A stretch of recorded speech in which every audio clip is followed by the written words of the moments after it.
Hey everyone, it's Brandy and welcome back to my channel. Today I am going to be filming my July wrap up.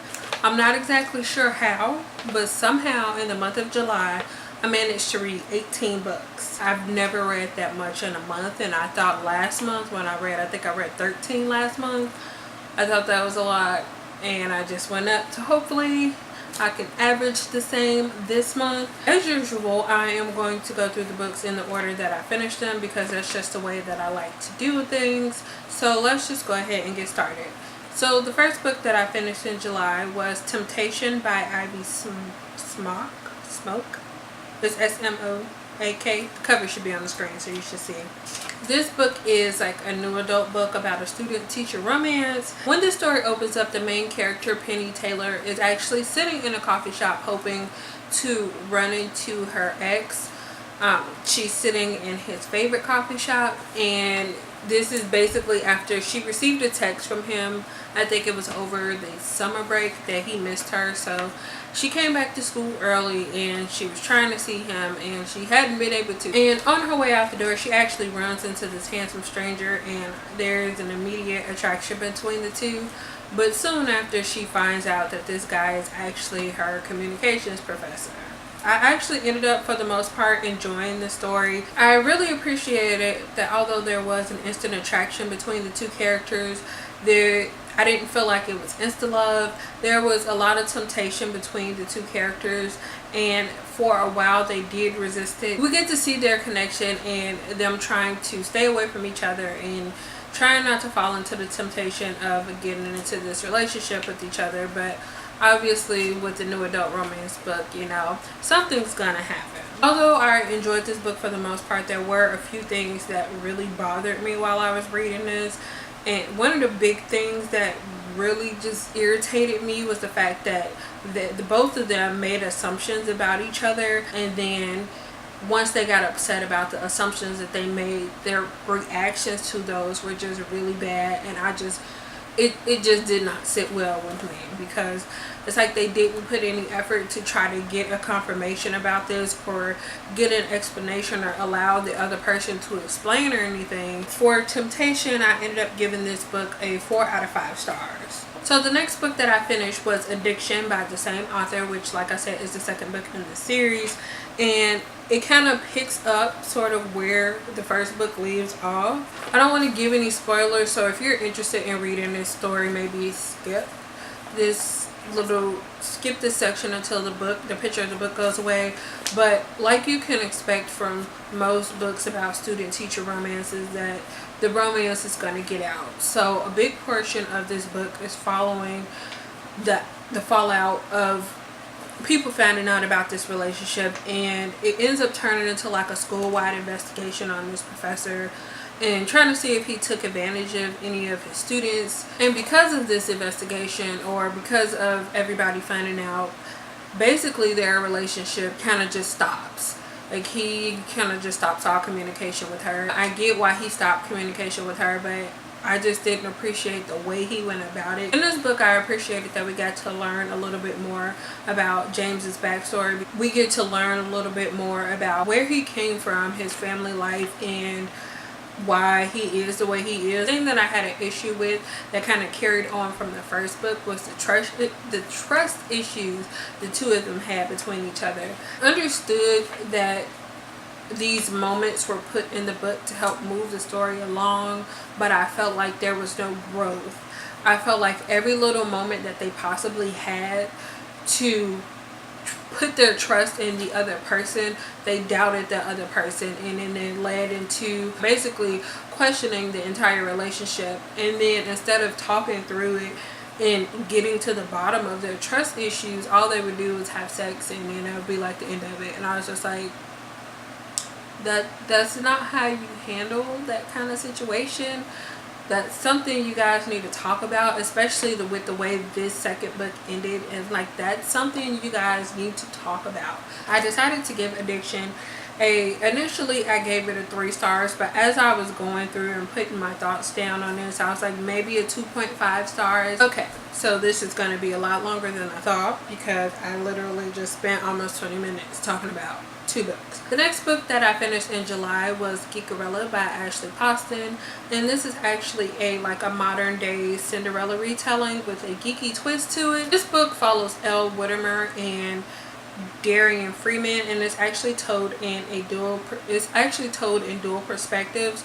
So initially we follow Elle, and she is actually currently living with her stepmother and her twin stepsisters, and she is this really big fan of Starfield. It's an old show that it was something that her and her father really connected over, and Starfield is actually being in the process of being rebooted into a movie, and the male lead that is cast is actually Darian, who is our other main character, the other perspective in this book.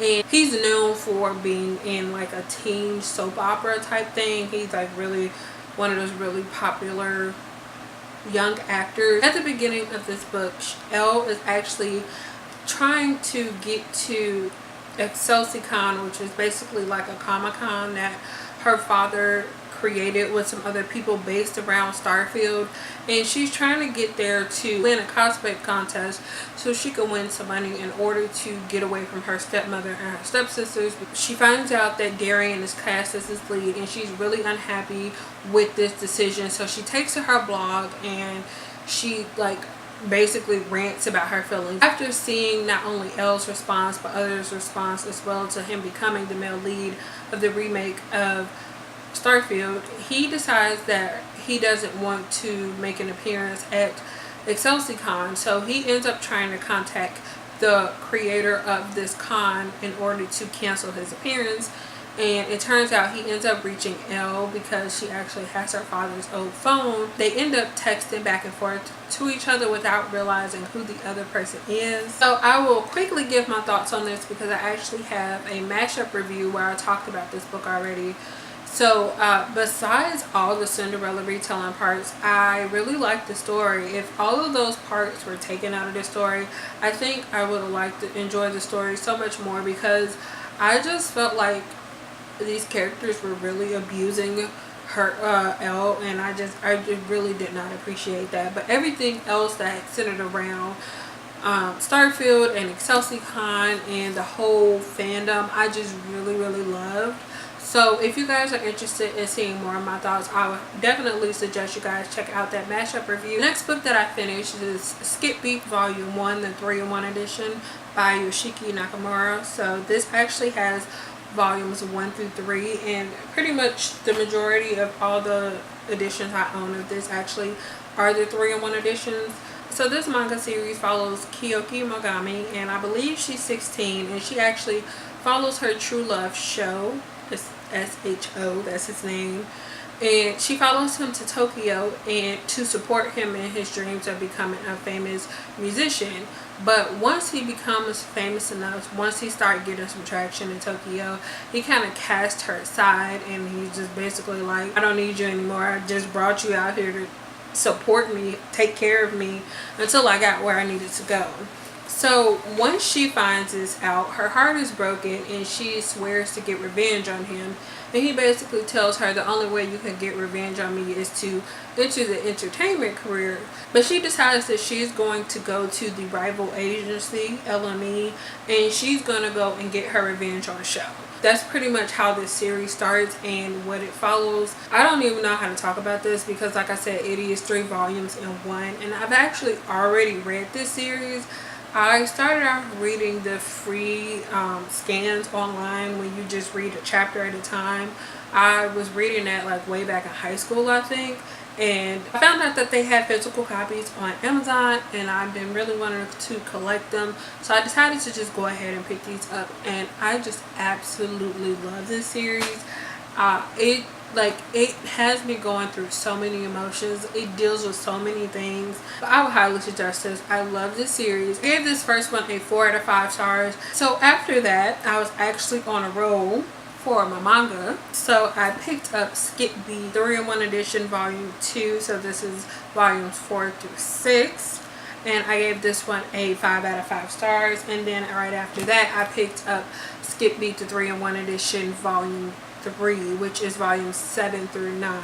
I gave both volumes 2 and volumes 3 of the 3-in-1 editions a 5 out of 5 stars. So after I finished those 3 volumes of the 3-in-1 editions of that manga, I decided to move on into some of the other books that were on my TBR. So the next book that I picked up is Daughter of the Pirate King by Trisha Levenseller. And this book follows 17-year-old Alosa, and she's actually the daughter of a pirate king. And at the beginning of the book, she allows herself to be captured by enemy pirates in order to be able to search their ship for a piece of an ancient map that she's looking for her father. So I actually have a separate review on this, so I'm not really going to get into my thoughts on this. If you guys are interested in seeing what I thought about this, then definitely go check out that review. I did really enjoy this. I will say that this book surprised me.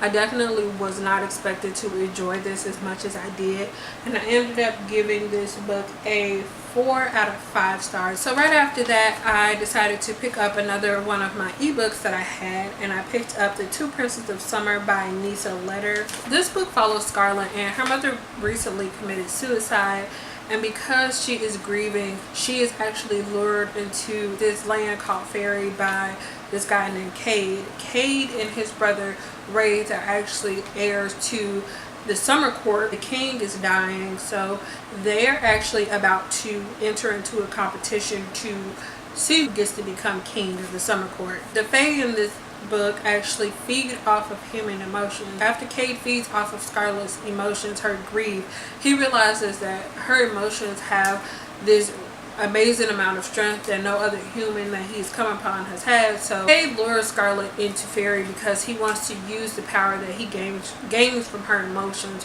in order to win against his brother in this competition. So going into this book, I was really excited because although the concept might sound a little confusing the way I explained it, it sounded really interesting to me. I thought the overall plot was interesting, but there were some things that I felt were missing, and then some things that I didn't really enjoy. One of the things that I really didn't enjoy, that Cade made it seem like Scarlet was supposed to be coming to Fairy as his guest. As soon as she gets there, he basically tries to take ownership of her, and I understood it was done that way because this is how they saw humans, but I did not like it. And then not only that, it also went into the fact that Cade did not have a backbone. His mother kind of controlled all of his actions. He could have had a say in the things he did, but he allowed his mother to control him and everything that he did, and I was just like, no. I didn't like that. I did find the magic system confusing. It might have made sense to the author because she has been living in this world, but I felt like it didn't make sense to me as a reader. I felt like there were so many things that were unexplained. I ended up giving this book a 3 out of 5 stars. I did enjoy it, but like I said, I felt like there was a lot missing and a lot that could have been added that could have made the story way better than what it was. So the next book that I picked up was Skippy, the 3-in-1 edition, volume 4, same author, and I also gave this one a 5 out of 5 stars. And then right after that, I was still feeling this manga, so I picked up the 3-in-1 edition, volume 6 of the same manga, and I also gave this one a 5 out of 5 stars. So actually, I forgot to mention, because I am talking about books that I read during readathons, I actually finished the last of this one during the 24 and 48 hour readathon. And then the next 2 things that I went into were some comics. So I read Cinder volume 1, 10 stars, and Cinder volume 2, Machine Moon by Jeff Lemire. At the beginning of the first volume, we actually see these giant machines attack the different planets in this galaxy. I don't know if you guys can see that on this camera, but these giant machines right here, they actually attack all these different planets, and that's basically the opening of this comic. And then 10 years later, we follow the story of Tim 21, which is the robot that's on the front of this, and he's actually a child companion robot, and he has been asleep for 10 years, and he finally wakes up. Don't know why he wakes up randomly, but he wakes up and his only concern is finding his family, because he doesn't know how long he's been asleep. He doesn't know where his family is, but then he goes searching and he finds out about what happened 10 years ago. I read both of these during the 24 and 48 hour readathon. I was expecting to like them, but I wasn't expecting to like them as much as I did. I did find the beginning a little confusing because it just jumps right into it, and I didn't really know what was going on, but I understood, like, as I read on, I realized that it was done that way on purpose. The way this is set up, it like gives you what happens, and then as you move along and move further, as the character, as the characters in this go on, more is uncovered. It's just a lot that goes on, and even though, I mean, these were only the first 2 volumes, but I feel like a lot was revealed in just these first 2 volumes, but there are also a lot of unanswered questions. And I was just like, what? Where is this going? And I wanted to know why Tim 21 is so important. I ended up giving volume 1 a 4 out of 5 stars, and I also gave volume 2 a 4 out of 5 stars. The next book that I read was Pucked Over by Helena Hunting. So this book follows Lily, and she has just got out of an on again, off again relationship with this guy that she's been with for the past 7 years. She's never had any casual relationships with anybody, so she decides to give it a try. He is actually an NHL player, so he's basically like, I don't have time to be in a relationship, this could be casual. That's all he's offering. So she decides to give this casual relationship a try. When I started this book, I really did not care for the writing. Like, I almost DNF'd this book because I did not think the writing was good at all. But I really became attached to the characters, and I wanted to see where their story was going to go. So I just continued to read. It was pretty clear that the 2 main characters, Lily and Randy, they were developing feelings for each other. I love seeing the 2 of them grow, and I love seeing Randy realize that he is not who he kept telling himself he was. And I like Lily being able to see that she's actually worth the effort, and she shouldn't settle for what she had been settling for just because she was comfortable. So I like the plot and the character development. I really just wish the writing was better, and I ended up giving this book a 3.5 out of 5 stars. So the next book that I finished was Low Volume 1 by Rick Remender. So in this comic, all of mankind is actually currently living underwater because the Earth's surface is uninhabitable. And it basically follows this one family as they're trying to search for a solution to bring everybody back to the surface. Going into this book, I was following along, but I was just really confused. I pushed through because I really like the art style. Like, I really like the coloring of this. By the time I got halfway through, I started to understand what was going on, and I started to enjoy the story more. And this ended up being way more tragic than I thought it was gonna be. I ended up giving this one a 3 or 3.5 out of 5 stars. The next book that I finished was Why the Last Man by Brian K. Vaughan. This book follows Yorick Brown. He's actually an unemployed escape artist, and at the beginning of this book, he's talking to his girlfriend who is across the world. He is basically about to propose to her when suddenly all these things go wrong. I don't know exactly what happened, but it was just like this big commotion, and anything that has a Y chromosome dies off. Yorick, or Y as he is known in this book, and his pet monkey, which is also a male, they're the only known males left in the world. So like 2 months later, we follow him as he's kind of traveling across the world to try to see if he can find his family. We don't know why him and his monkey is still alive. This first volume doesn't give a whole lot of stuff, It gives a basis to the story, but I did really end up enjoying this, and I gave this one a 4 out of 5 stars. The next book that I finished is The Sculptor by Scott McCloud, and this is actually a graphic novel. This book follows David Smith, and he is, like the title says, a sculptor, and he just has had a really tragic life, and he is currently basically alone, and his art isn't really going well, or it isn't selling well. So he makes a deal with death to be able to sculpt anything with his hands, and in exchange for that, he only has 2 days to live. I was honestly kind of hoping that the story went a different way, and I will admit that I was trying to check the page number of this, and I peeked at the last page, and I was just like, oh, okay, it's gonna go the way I'm hoping it goes. And by the time I got to the end, to that part, it didn't. And I think the author did that on purpose, just in case people peeked. because they wouldn't know. And I was just like, my heart was broken. David had such a tragic life, and I felt like he took this deal because he felt like he didn't have any better options. He felt like, I have nothing else to live for but my art, so why not just go out with the bang? And he makes this decision, and then his life kind of downward spirals from there. And it was just, it was heartbreaking. That's all I can say. And then it made me wonder what his life would have been like if he hadn't have made that deal. I initially gave this a 4 out of 5 stars. I might give it a 4.5. I don't think I could give it a 5 stars because there were a few things I was just like, But this was really good, and I definitely could see myself rereading this in the future.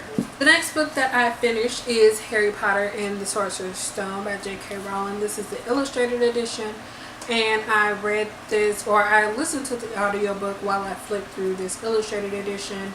I decided to just go ahead and reread this. I actually read this for the first time last year, but because I want to finish the entire series, I read this and I really enjoyed it. I'm not really going to get into this because I'm sure you guys know what this is about. I ended up giving this, I was stuck with my initial rating of a 4 out of 5 stars. I thought that was really fitting for this. And the last book that I finished was Kindled Beauty by K.L. Middleton. And this book follows Sinclair Jeffries, and she actually agrees to be her gay best friend's fake girlfriend when he's supposed to go back home for his parents' anniversary party. And basically she goes and she has this instant attraction with his older brother as soon as they meet. So the story kind of takes off from there. But I thought it was really interesting that the main character in this book was a hairstylist, because I feel like you don't get that in books often, and I really appreciated that. It was like a different take on this. However, I did feel like there are a lot of things where this book went wrong. First of all, I felt like it was too short because there was so much that was packed into this, and this book was only 195 pages. So there's only so much you could fit in a time, and because it was so short, I felt like everything was happening really fast, and because of that, it's just like everything was solved really fast. Like everything it happened way too fast, and I didn't like it. And then also on top of that, it's just like at the end, I felt like a lot of the characters, like especially one character, there were no consequences for this character's action, and then I didn't really believe that this character would just give up so easily on this goal that they had set and just move on to another person. There's just some things they didn't feel right. It didn't work out for me, and I ended up giving this book a 2 out of 5 stars. I thought it was interesting, but ultimately it fell flat for me. Okay, so my memory card was running out of space earlier when I was filming, so I kind of was trying to rush through the ending. So I figured I would just go ahead and try to redo the ending. I think I got everything out that I wanted to say about the books, but yeah, the ending was pretty much crap. So after reading 10 plus books for the second month in a row, I've been thinking about possibly splitting my wrap-ups up, so doing the first half and then the second half, just so these videos aren't super long because I have so many books to talk about in one video.